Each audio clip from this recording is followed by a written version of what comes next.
Hi guys, welcome to Nix Academy. This is Naveen here, handling financial management. We have our phone app in our Play Store. You can download Nix app for more updates and videos and even our recorded video lectures. In today's topic, we are just going to see about Introduction to Financial Management. Financial Management, CA Inter, paper number 8A. This consists of 60 marks, no MCQ, and in that, we are going to discuss about Introduction to Financial Management. The weightage of this chapter is 4 marks. You can think for this 4 marks, no, and that to theory chapter, why I have to just invest my 30 minutes of time. This is the base for all the chapters and gives a bird's eye view about. We will be touching all the 10 chapters just like in a bird's eye view. Now let's get into the lectures. Hi guys, welcome to Nix Academy. In today's topic, we are going to see Introduction to Financial Management.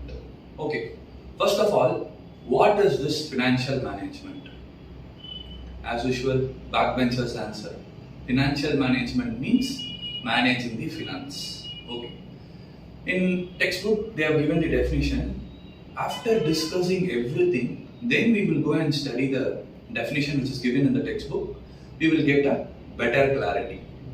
So, we will have a discussion now with some stories and some conceptual clarity. To gain conceptual clarity, we will have some stories right now. Okay. First of all, you have to understand what are the aspects of financial management. Aspects. There are two aspects. One is procurement of fund. Procurement of funds. Another one is usage of funds. Usage of funds. These are the two main aspects of financial management.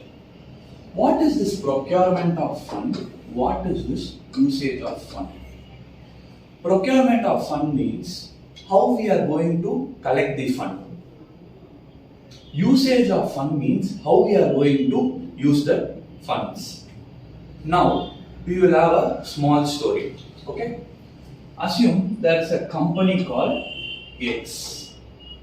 They are going to invest in a project. Say for example, we will take this RO project. RO water purifier project. They are going to invest it. Don't mind my drawings. Okay. So they are just going to invest around 500 crores. So this is the amount. This is the X. That is the company. So they need 500 crores for the company to invest in that project. How they are going to collect that 500 crores? See, company have shareholders, equity shareholders, preference shareholders. Then debenture holders. This is internal liability. Internally, this is external persons. So debenture holders from financial institutions, from loan providing institutions. So from them, the company going to collect 500 crores. They are collecting the 500 crores and they are just investing in a RO project. Okay. You can think, okay, first I will tell you, this process is called as financial decision. How they are collecting money, that will come under financial decisions. And they have just invested in this RO plant, right? That is called as investment decisions. I'm just giving a bird's eye view clarity about that. In respective chapter, we will be dealing in depth. Okay? So this is how a company functions when the financial department functions. So they are going to invest in a project, cost rupees 500 crores. For that, they have to collect that fund. How they can collect? From equity shareholders, preference shareholders, debenture holders, or at sometimes they can just retain their earnings, retained earnings. So these are the sources of fund. these are the fund providers. Okay, from these sources they will collect the fund and they will just invest in that project.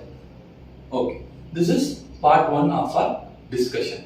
Okay, now we will get into furthermore discussion. Okay,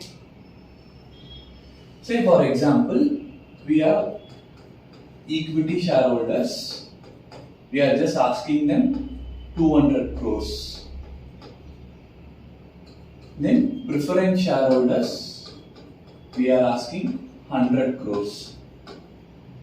Then debenture holders, we are asking 200 crores.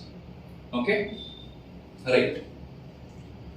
You all know who is your equity shareholder, who is your preference shareholder, who is a debenture. We have studied in paper number 2, law, in your CA foundation or other professional course foundation itself, you would have studied that. Okay. Now, these equity shareholders, debenture holders, preference shareholders, will they give that 200 crores without expecting anything? They will give for consideration. Nobody gives for free of cost. Even nowadays, our relatives won't give for free of cost. So, these people, equity shareholder, expect something in return. This expectation is dividend. This expectation is dividend. Preference shareholder, yes, preference dividend. Debenture holders, he will expect interest. He will expect interest. He will expect what? Interest. Okay? Okay. You can think, now, these are the sources of fund. These are the sources of fund. Now we will discuss risk and cost for each sources. Now we will be discussing risk and cost for each sources. Say first we will take equity shareholders. Equity shareholders. What is the risk? What is the risk? From company point of view, what is the risk to the equity shareholders? We will be repaying the capital only at the time of winding up. So in between, no, they can't ask their money back. So we will just repay their capital only at the time of winding up. So risk is very, very less. Risk is very, very less. But cost.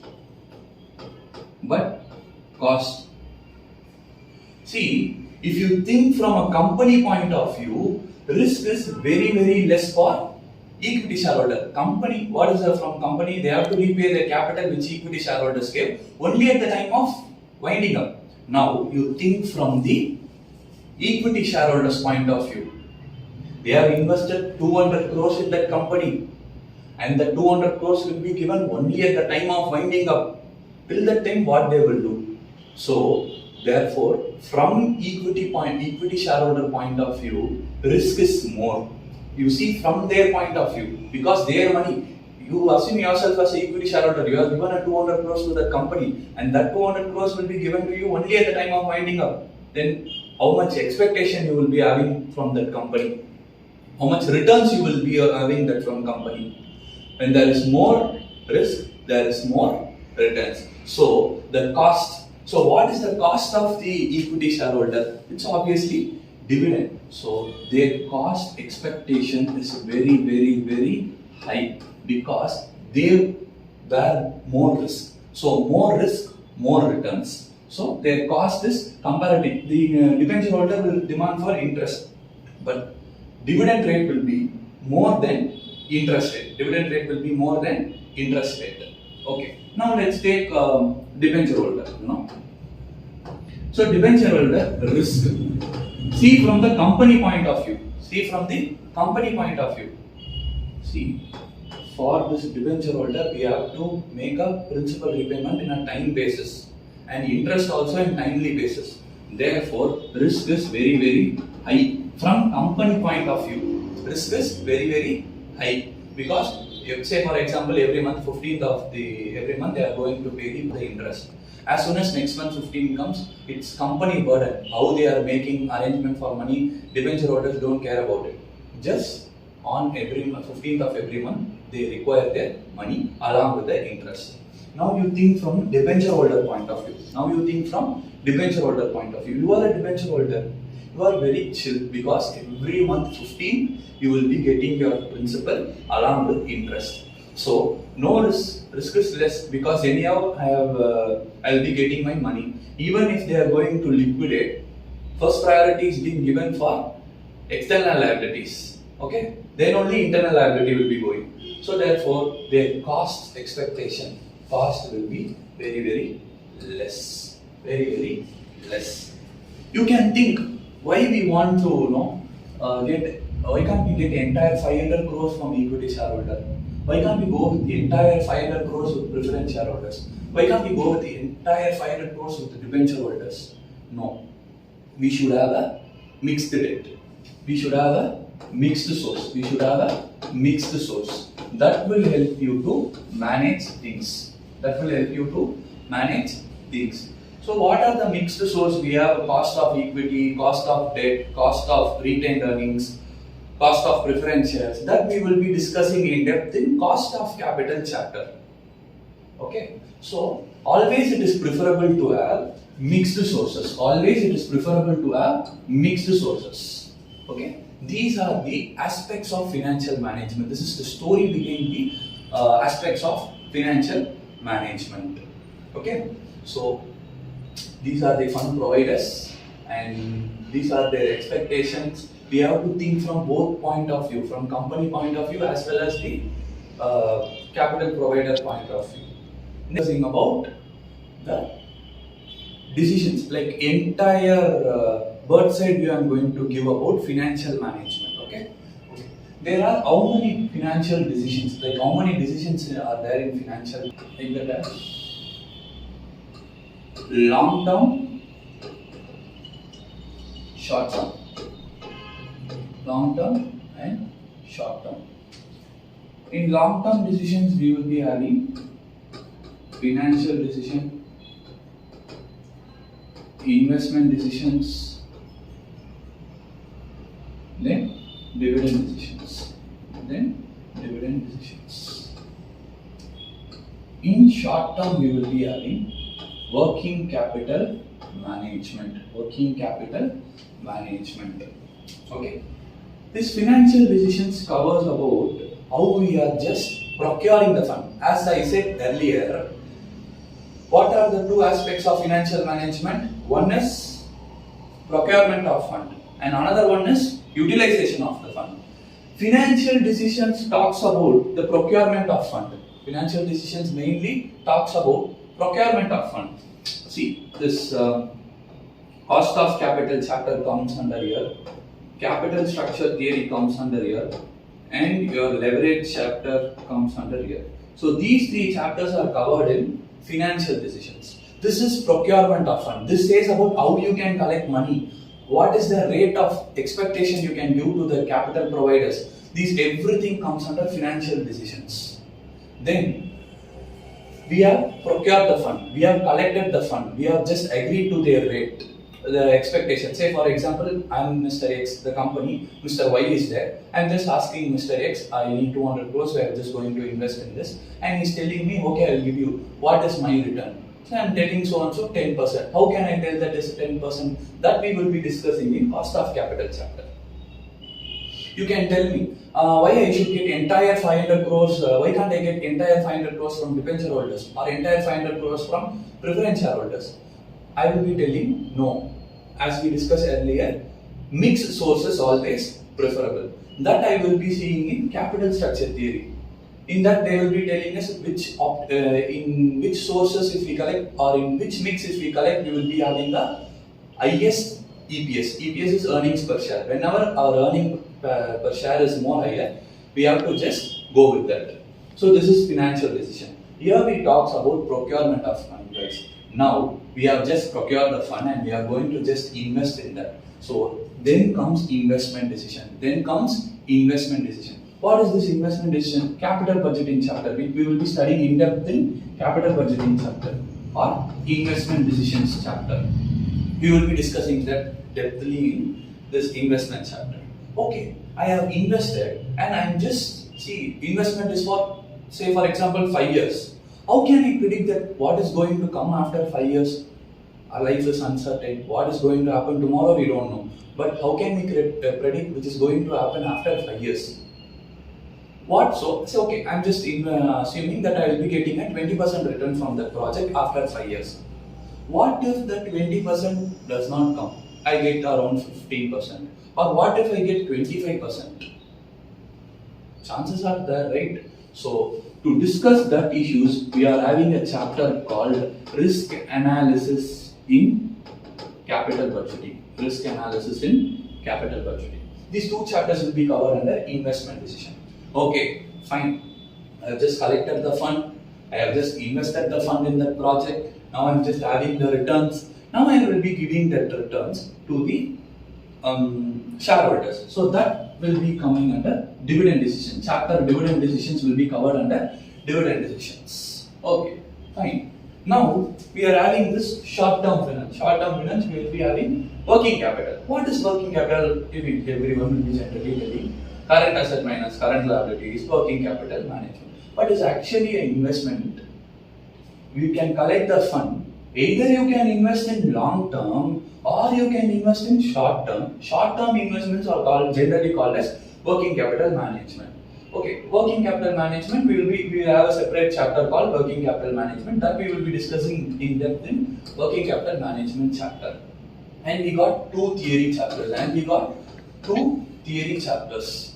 Okay, see, totally 10 chapters. This is one chapter. So here 3, 2, 5, 6, 7, 8 and ratio analysis one chapter is there. Now what and all I have just said you, I am just going to show you in a balance sheet format.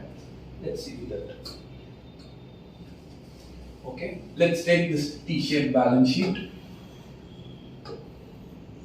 X Limited. Here we have assets. Here we have liabilities. We have here fixed assets. We have current assets.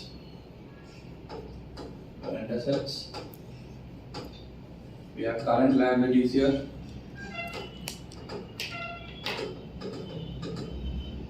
We have equity, reserves and surplus.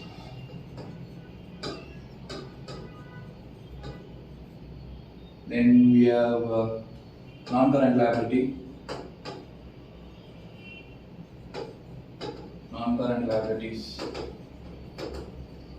Okay guys, now you see, this is a balance sheet of X Limited. This is the balance sheet of X Limited. Okay, so X Limited, as we see in our example, they are just collecting the fund from equity shareholders, preference shareholders 100 crores, equity shareholders 200 crores and from debenture holders 200 crores. So they are just collecting the fund. So the X Limited is obligated to repay to them. That's why we are just having it in liability side.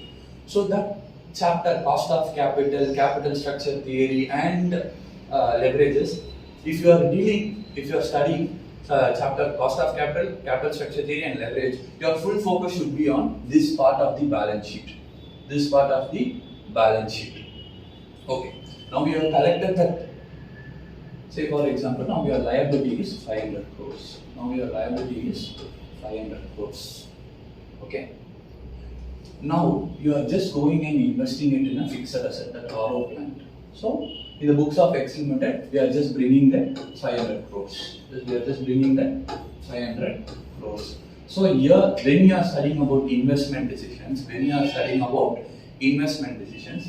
so we have to give your full focus over the asset part. This side, depreciation, everything will be coming there. So here we have financial decision.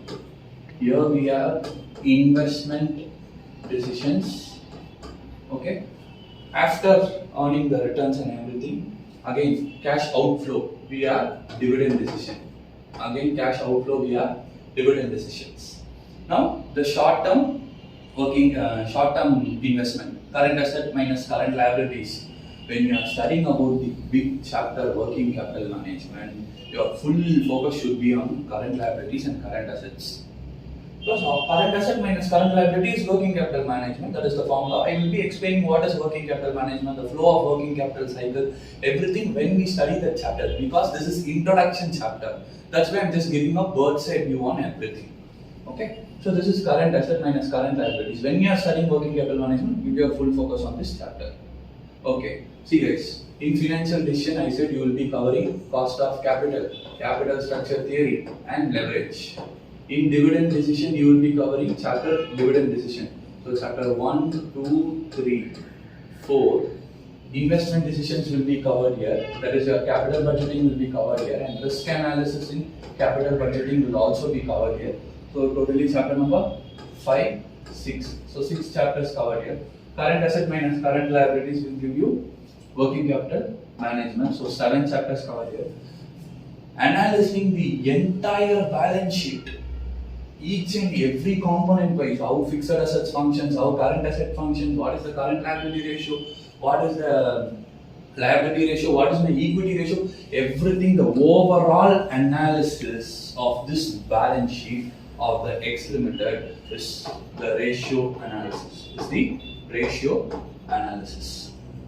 So that is your chapter number 8, and we got 2 theory chapters. One is your Introduction to Finance, which you are doing right now, and chapter number 10 is Sources of Finance.